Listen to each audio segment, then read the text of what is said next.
예, 안녕하십니까? 아, 추석 연휴 잘 보내셨는지요?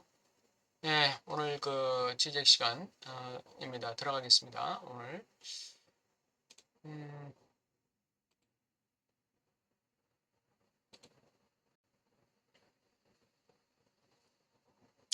예, 오늘은 왜 절대적 알미 분리자인가에 대해서 한번 알아보겠습니다. 헤겔이 말하는 두 농담을 가지고 소위 말하는 절대지라는 것이죠. 절대지는 지식의 통합이 아닙니다. 절대지에서 분리되었다는 것을 말해주는 표지자가 바로 절대지입니다. 예, 아, 오늘 우리는 절대지에서 분리되어 있는 거예요. 절대적 알매 도달하는 게 아니라 절대적 알매에서 우리는 소외되고 있는 것이죠. 헤겔의 농담은 오해로부터 나타나는 진리의 논리를, 다시 말해 자기 자신에게로 가는 길과 일치하는 진리의 논리를 모범적인 방식으로 사용한다. 자기 자신에게로 돌아가야 돼요.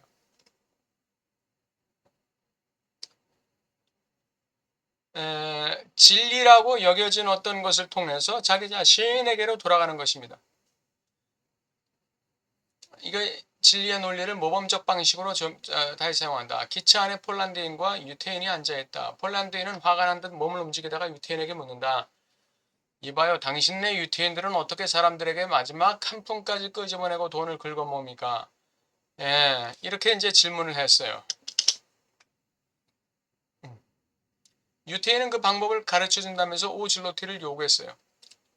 폴란드인의 질문이 있을 때마다 오즐로티를 요구했어요. 결국 폴란드인은 깨닫습니다. 비열하고 내가 당신 속셈을 모를 것이라고 생각했나? 비밀은 없어. 당신이 내 돈 전부 가지려는 거지. 유태인은 대답했어요. 이제 알았네요. 유태인이 알고 있다고 폴란드인이 가정한 그 어떤 이 비결, 돈 버는 비결. 이게 말하자면 진리예요, 이게. 이 진리가 이 폴란드인을 소외시키는 것이죠.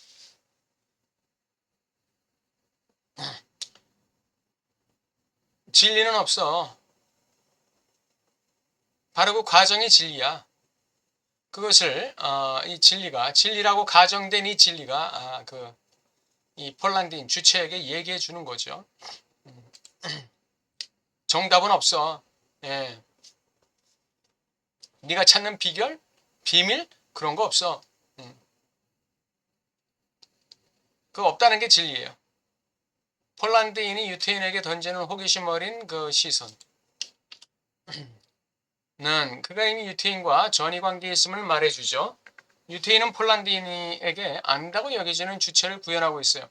예, 분석가의 위치죠. 이것의 근본적인 교훈은 최종적으로 그가 폴란드인을 속이지 않았다는 것입니다. 속이지 않았죠. 예. 결정적 반전은 폴란드인이 화를 내는 순간과 유태인의 마지막 대답 사이의 간격 안에서 일어납니다. 폴란드인이 폭발할 때 이미 진리를 말합니다.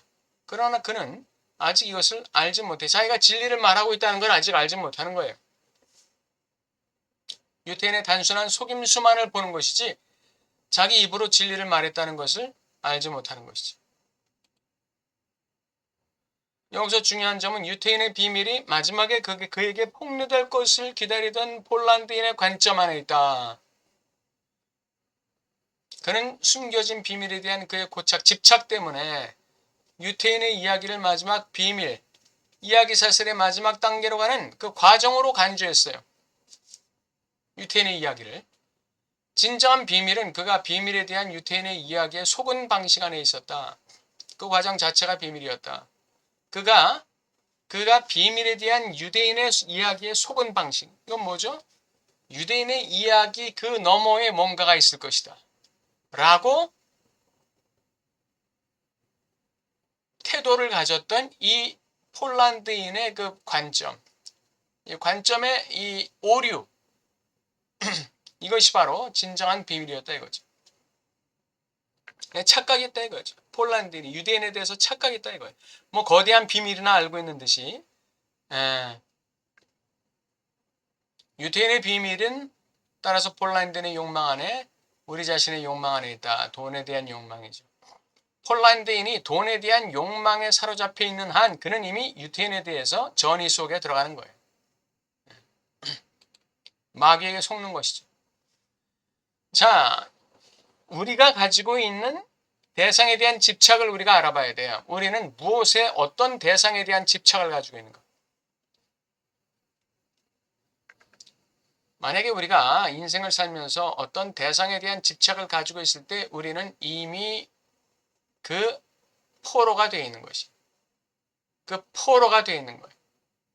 노예 생활을 하는 것이죠. 일생에 매여 종살이 한다는 성경 말씀이 그걸 얘기하는 것입니다. 일생에 매여 종노릇한다.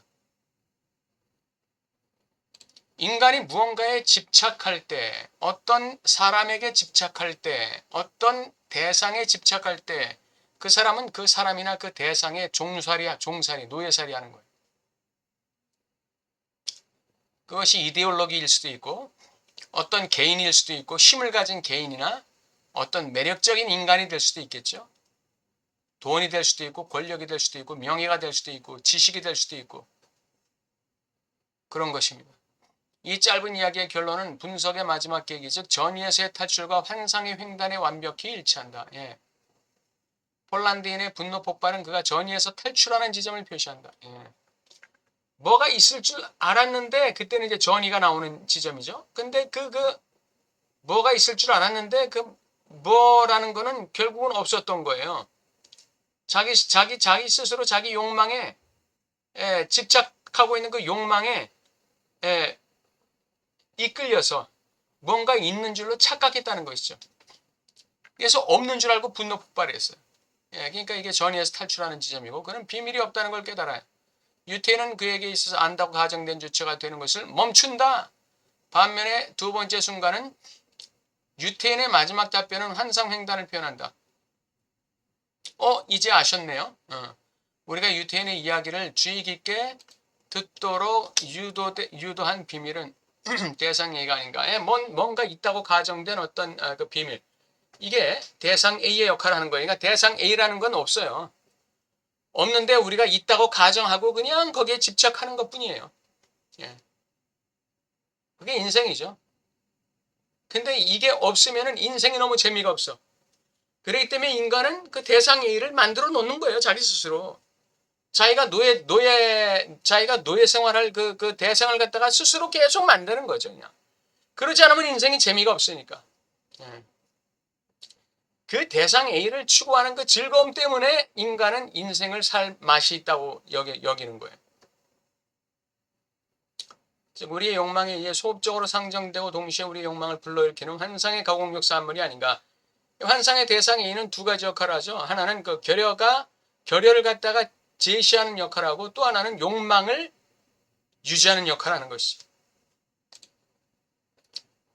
이런 의미에서 환상횡단은 대상이, 즉 이 순수한 거칠애가 우리의 욕망의 구멍을 실증화하기만 한, 다시 말하면 대상이 우리의 결여를 실증화하는 것이죠. 예. 우리가 이 주체가 결여된 주체라는 사실을 현상화시키는 거예요. 드러내는 거예요. 그런 방식에 대한 경우가 일치한다. 우리의 이야기는 분석 과정에서의 돈에 피할 수 없는 역할을 완벽히 보여준다. 만일 폴란드인이 돈을 지불하지 않았다면 그는 분노 폭발에 이르지 못했을 것이다. 이 폴란드인이 유대인에게 오즐로티를 주고 또 오즐로티를 내밀고 또 오즐로티를 주는 그러한 이 희생을 지불했기 때문에 폴란드인은 분노 폭발을 할 수 있었던 거죠. 예, 그 희생이 있었기 때문에 억울했던 거죠. 그 희생이 없었다면 폴란드인은 그렇군요 이렇게밖에 나갈 수가 없었을 거예요. 돈을 지불했기 때문에 비밀이 없다는 사실을 알고 나서 분노가 폭발했던 것이죠. 돈을 지불하지 않았다면 비밀이 없다는 걸 알고도 그랬네 그냥 그러고 끝나는 거예요. 뭐 분노 폭발까지는 할 게 없죠. 근데 자기가 지불한 그 희생이 있기 때문에 대가가 있었기 때문에 이 사람은 전의에서 빠져나올 수 있었던 거예요. 진정한 깨달음에 이르를 수 있었던 것이죠. 카프카의 소송 제9장에서 법의 문에 대한 농담이 또 나와요. 이 문 앞에서 기다리던 남자가 문직에게 이런 질문을 할 때 마지막 반전이 일어나요. 만약 모든 사람이 법을 알려 자기처럼 만약 모든 사람이 법을 알려 한다면 어떻게 이렇게 오랫동안 나를 제외하고는 아무도 이 법의 문에 들어가겠다고 요구하는 사람이 없는 건가요? 그러니까 문지기가 이렇게 대답해요. 당신을 제외하고는 아무도 여기에 들어올 권리가 없었어.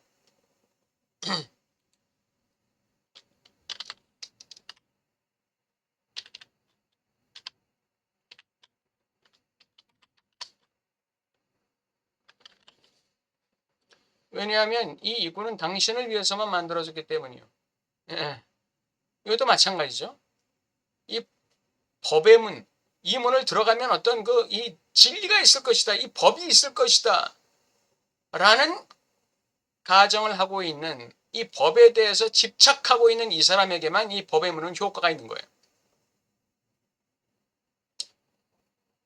여기서 주체는 자신이 처음부터 미리 놀이에 포함되어 있었음을 문은 자신에게만 지정되어 있었다는 것을 이해한다.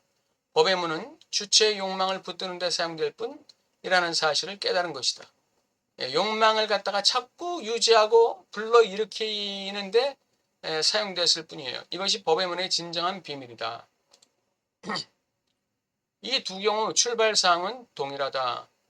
즉 주체는 접근 불가능한 초월적 실질적 진리에 접근 금지되어 있으며 침투가 무한히 회피되는 비밀에 직면한다. 무한한 일련의 문들의 너머에 있는 법의 신비로운 심장부에 접근 불가능성이 있다. 두 경우 결말과 해결은 동일하다. 마지막 비밀, 마지막 그 법의 심장부, 여기에 침투하는데 결국 성공하기는커녕 주체는 자신이 처음부터 놀이에 포함되어 있었다는 것을, 그 대상의 놀잇감이 되었다는 것을, 그 대상에 집착해서 그 대상의 그 놀잇감밖에는 안 됐다는 것을, 그리고 비밀로부터 배제된 그의 위치, 절대 비밀에 도달할 수 없어요. 법에 도달할 수 없어요. 진리에 도달할 수 없어요. 절대지에 도달할 수 없는 것이죠. 절대적 알매에 도달할 수 없는 것이죠. 비밀에 침투하고자 하는 그의 욕망은 미리 비밀 자체의 그 작동 안에 포함되어 있었다는 것을 이해한다. 다시 말하면 그 비밀에 놀이개감으로 내가 놀이개거리가 되는 것밖에 안 됐었다는, 그냥 운동만 했었다는 거예요. 나에게 헛된 운동만 했었다. 헛된 작동만 했었다. 그걸 깨달은 거예요. 철학적 성찰은 단일자가 자신의 타자성을 포함하는 수단인 매개운동 안에 있다. 주체는 그 자신과 그의 타자의 단일성을 스스로 상정하면서, 이게 뭐예요? 그 자신과 그의 타자의 단일성을 스스로 상정하면서 이게 정반합이죠. 이게 대립된 실질적 내용을 자신의 것으로 만든다. 이게 정반합의 구조예요. 자기 자신과 타자의 단일성을 상정한다. 공통 분모를 상정한다는 것이죠. 그래서 그 대립된 실질적 내용을 자신의 것으로 소화시키는 거예요. 이게 정반합의 구조예요. 한편 불가능함의 실증화는 성찰적 전복의 완전히 다른 유형을 내포한다. 그것의 목적은 오히려 주체가 대타자의 심장부를 자기 것으로 하는 것에 불가능함 안에, 아까는 대타자의 심장부를 자기 것으로 하는 것이 가능했어요. 근데 여기서는 대타자의 심장부를 자기 것으로 만드는 것이 불가능해요. 그 안에 그의 주체로서의 지위를 규정하는 실증적 조건이 있음을 식별하는 것이다. 아무리 대타자의 심장부에 도달하려고 애쓴다 할지라도 나는 그냥 운동만 할 뿐 도달을 할 수가 없어요. 나는 그냥 도달하려는 운동 속에 존재할 뿐이에요. 따라서 반전은 관점의 철저한 변화 안에 있다. 관점의 철저한 변화.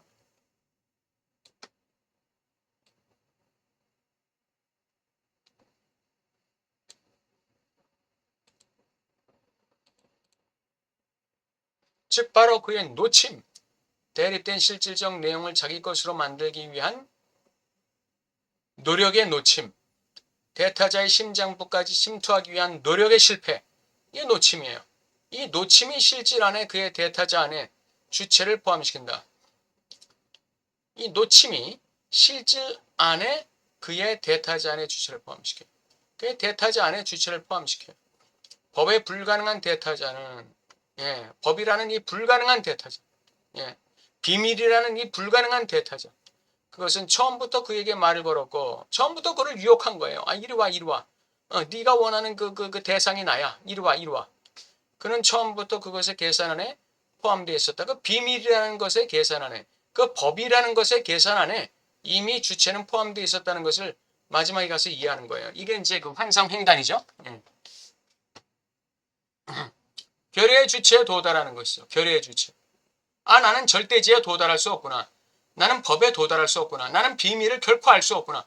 여기에 도달하는 거죠. 이게 결의의 주체로 들어가는 것입니다. 오늘 왜 절대적 알미 분리자인가? 그래서 대해서 한번 해결의 농담을 통해서 알아봤습니다. 오늘은 좀 쉬웠죠, 내용이? 더위가 이제 언제 끝날지 모르겠는데 막바지에 들어가고 있는 것 같아요.